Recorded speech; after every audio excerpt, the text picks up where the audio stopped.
চারিদিক থেকে বিপদ, বিপদ আপনার জীবন থেকে দূর হয় না। ঘরে বিপদ, বাইরে বিপদ, কাজের জায়গায় বিপদ। কেউ টাকা ধার নিয়েছে, দিয়ে দেয় না। আপনি ব্যবসা করছেন, ব্যবসাতে অনেক লস হয়ে গিয়েছে।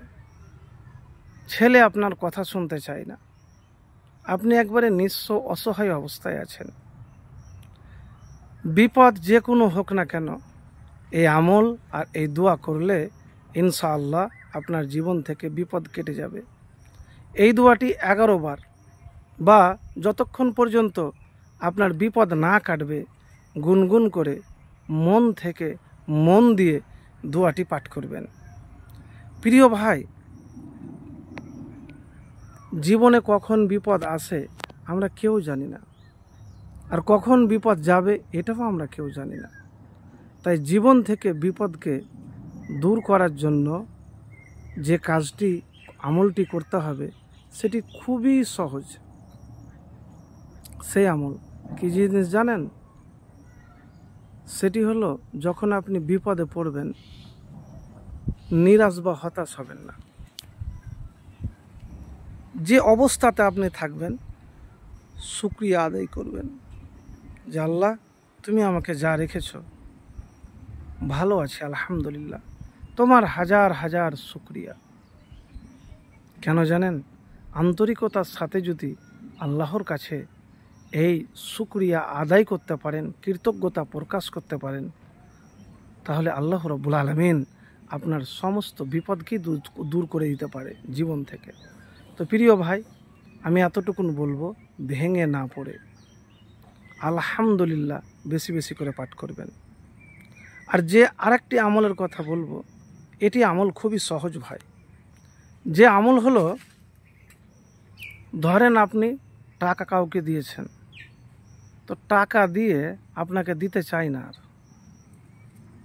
কোনো মতে চাই না। ব্যবসা করছেন, লস খেয়ে নিয়েছেন, বিপদে ক্ষতি হয়ে গিয়েছে।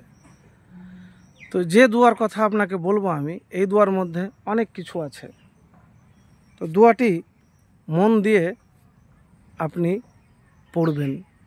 তো সেই দোয়াটি বলবো আপনাকে, ইন্না লিল্লাহি ওয়া ইন্না ইলাইহি রাজিউন, আল্লাহুম্মা ইন্দাকা আহতাসিবু মুসিবাতি ফাজুরনি ফিহা ওয়াবদিলনি মিনহা খয়রান। নিশ্চয় আমরা আল্লাহর বান্দা এবং তারই কাছে ফিরে যাব। হে আল্লাহ, আমি আপনার দরবারে আমার এই বিপদ পেশ করছি, আপনি আমাকে এই বিপদে প্রতিদান দান করুন, বিনিময়ে তার চেয়ে উত্তম নিয়ামত দান করুন। তিরমিজি শরীফ 3511 নম্বর। তো প্রিয় ভাই, জীবনে যখনই কোনো বিপদের মধ্যে পড়বেন এই দোয়া বারবার পাঠ করবেন। এবারে বলবেন, আমি এই তো দোয়া অনেক করি কিন্তু দোয়া যে হয় না। দেখেন, আমি তো বলতে পারবো না, আর আমি কোনো ভিডিওতে গ্যারেন্টি দিয়ে বলি না যে 100% দোয়া কবুল হয়ে যাবে। হ্যাঁ, এটা বলি, যদি আল্লাহ আপনার দোয়া কবুল করে নেয়, আপনি বারবার আল্লাহ রাব্বুল আলামিনের কাছে দোয়া করেন, চেষ্টা করেন, দোয়া কবুল করাতে পারেন, তাহলে সেই দিনই বিপদ আপনার দূর হয়ে যাবে। তো প্রিয় ভাই, সারা জীবন সুখে শান্তিতে থাকবেন। আর্থিক ক্ষতি হয়েছে, ইনশাআল্লাহ দেখবেন টাকা আসার পথ খুলে যাবে। তো প্রিয় ভাই, আমলটি তো করে একবার দেখুন, দোয়াটি পাঠ করে দেখুন, ইনশাআল্লাহ ফলাফল পাবেন।